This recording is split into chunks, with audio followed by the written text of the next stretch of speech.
Welcome. This is a presentation for Facilitating Creative Thinking. This is a facilitation for the Admission Tours team. I chose to host a facilitation for members of my department that give or have given presentations and tours for guests visiting our college. These are extremely hardworking and loyal employees, and my goal was to provide some guidance and value for them. We wanted to encourage them to improve their presentations and tours. One of the more specific areas I focused on was helping my team with their presentation anxiety. I devised warm-ups to get them loose and thinking creatively. I also added a segment in our main facilitation to help them identify and combat their presentation anxiety. The other area I wanted to focus on was an innovation in the tours process. I used two segments to help us frame the problems we wanted to solve and to identify some solutions. We used the rose, thorn, bud method to help detect the good, the pain points, and the potential solutions. Lastly, we employed renowned physician and psychologist Edward de Bono's 6 hats method for problem solving. This allowed our group to think laterally about their problem and quickly identify feasible solutions. The group I've chosen are professional and student college representatives who give tours and presentations at my place of business. I chose them because they have a unique problem of presenting to thousands of people every year. They need to produce an engaging presentation that is creative and original. There are 20 people in the group and they are relatively young, most in their early 20s. There are more women than men.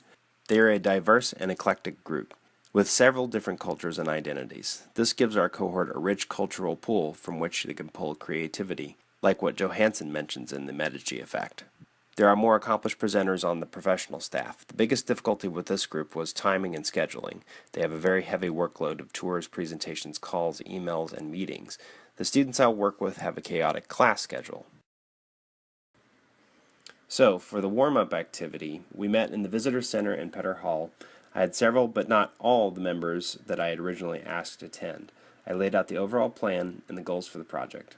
We did 2 creative public speaking exercises to engage our lateral thinking, our listening skills, and to get us thinking on our feet.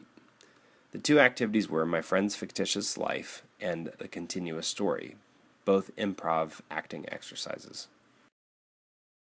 The Fictitious Life exercise was to engage the reps' creativity and get them to think on their feet. They really needed to dig into their subconscious mind. The group really did relax, and by the second exercise they were already excited to work. All hesitation had faded. They liked being given a little control by calling out mood changes. There was an unexpected level of team building happening based on the active listening and collaborative spirit of the project. In my interviews with the participants, they seemed to enjoy the exercises and get some value out of it. So this is Sarah Mabry, and she participated in our warm-up activities, and thank you very much for doing that, Sarah.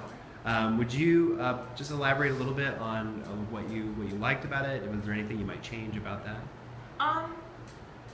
What I liked about it, I thought it was a good exercise to kind of keep people on their toes, even though it was really silly, and kind of force people to kind of come up with fun facts and make the stories that they're telling interesting. So, on to the main facilitation. The first activity, the rose, the thorn, and the bud, it was a brainstorming / problem framing activity. I split a flip chart into 3 quadrants and gave my participants Sharpies and Post-its. I described to them each section and overall goal, and then encouraged the group to come up and paste their interpretations to the board.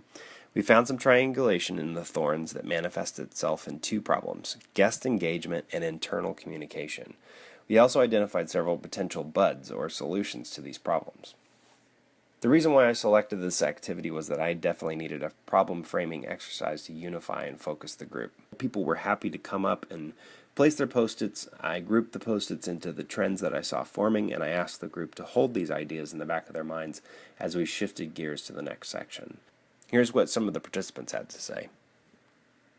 It was really good. I honestly really enjoyed it. What I thought was really cool was your, I call it thorns and roses, or thorns, roses, and rosebuds.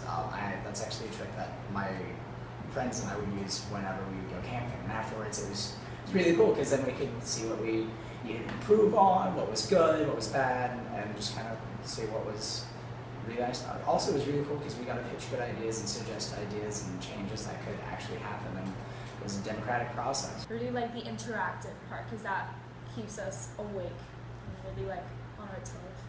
And I think it's very important for us to like get all of our opinions out and have someone maybe hired from us to take a listen, someone that can actually do something. I think my team was engaged. I think the students actually got a lot out of it as well. I think it was important that they were able to share their thoughts, some of it great, some of it some negative feedback, but it was sometimes a brainstorm for us to think of ways we could really make it a more valuable experience for everyone involved, including our students.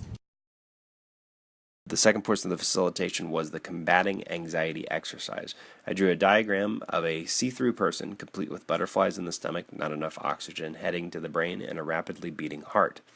I gave 7 tips to the group on how to combat presentation and performance anxiety, and then asked the group to put post-its on our diagram where their presentation anxiety manifests itself. We had some interesting results, and I was able to impart some of the presentation knowledge that I've been able to gather over the 12 years doing so with SCAD and as an educator. I selected this activity because I wanted to impart some tips that could be useful for our presenters when they are experiencing anxiety. I think that's a good topic to even do like something separate on like something deeper. I actually really liked the combating anxiety section, just because I think it's something that it catches you by surprise, especially when you're giving tours quite a lot. All of a sudden someone asks you a question and you will get kind of stressed or nervous and you think, why am I stressed and nervous? I answered this question 1,000 times. So I liked it. I have to give mad props to the human body that was drawn. Willie did an amazing job drawing the human body. And I thought identifying which part of the human body that you felt stressed, whether it was you get butterflies in your stomach, your palms got sweaty, I thought that was a really unique way to approach the situation. And I really enjoyed hearing other people about how they had anxiety, because I know how I get stressed and how I get nervous, but hearing how other people battle it, I think especially as a tour guide, because you recognize that in parents and in the students when they come on tour, you can see that they're stressed. If they ask you a question, you can see that they're nervous. And so being able to identify how other people are anxious makes it easier for you to calm them down as well. So I thought it was really cool, not only in terms of presentation, but it was really cool to understand that from other people's perspective as well. For Activity 3, the final activity, the 6 hats, is a technique developed by esteemed physician and consultant Edward de Bono. We looked at the triangulated thorns from the first exercise again, and 2 themes rose to the surface: guest engagement and internal communication issues. I took a few moments to lay out how 6 hats worked and then asked for questions before I started. We started with the blue hat, which is looking at the big picture, framing the problem. Then we moved to the white hat, the facts, what is known and what is unknown. The red hat came next, and that's emotional response and gut feelings. Then we used the green hat to brainstorm, creative thinking, and problem solving. The next hat is the black hat, or what they call the judge's robes, a logical negative critique, basically finding the problems with the particular ideas that we brainstormed in the green hat. And then the yellow hat, which is logical positive, and looking at the different options and finding the most feasible, thinking about them in a positive way. How can they work? Then we put on the blue hat one more time to analyze what we've found and debrief the situation. In reading de Bono's work and doing my research, I discovered the techniques and found it perfectly applicable to the type of change that we want to adopt in our particular department. I wanted to help foster this for my presenters. I really didn't know what to expect in the onset. I was hopeful that the group would be able to grasp the concept and see the value in it. We focused our efforts on the 2 themes that we noted from the thorns, which were engagement and internal communication. From the brainstorming exercise, we settled on some solutions on both sessions. We used lateral thinking to help our group overcome the 2 pain points that they identified. For the internal communication in the group, we decided to create an email account so that they could share info, increase the amount of training sessions that they were invited to, and then create programmatic info sheets so that they could stay current on our tour topics and majors. The second group that I worked with came up with similar solutions, but also suggested behavioral changes like empathy, staying positive, and sharing a teachable moment. Also adding a little more personality to their tours, and I think this was a really interesting and creative byproduct, and definitely a positive for doing 2 separate facilitations. There was a call for more collaboration between managers and more assessment and accountability for student reps, which I also found to be really excellent. I thought it was a really unique way of problem problem solving and approaching the situation, kind of looking at it from all of these different perspectives. And I felt like a lot of the kind of conclusions that we came to by the time we got to the last tab were pretty positive, and we identified quite a few things that we can actually put into effect and are very plausible to be able to do within the next year. So I really enjoyed that section the most. Yeah, so it's always great to hear from team members and to have an opportunity for everyone to speak freely, to share their ideas. So I think it was a great idea for us to share ideas collectively and then have a facilitator in order to keep those down and to kind of keep the focus and to make sure that we're hitting those goals and meeting those new challenges that we want to take on. I keep hearing my team talk about the red hat. That's kind of like a thing that they've continued with. So maybe that, just because it's really stuck with them, but I think they really enjoyed all of the dynamics of each session. So in conclusion, the facilitations and the warm-ups were a success. There were plenty of opportunities for improvement and fine-tuning.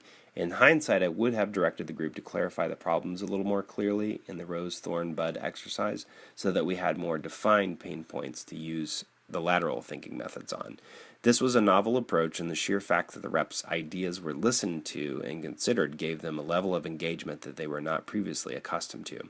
I definitely found ties to the reading and really resonated with the books The Medici Effect and Lateral Thinking. De Bono's book made such an indelible impression on me that I did seek out further information, and that's where I found the 6 hats thinking method and brought that into our facilitation.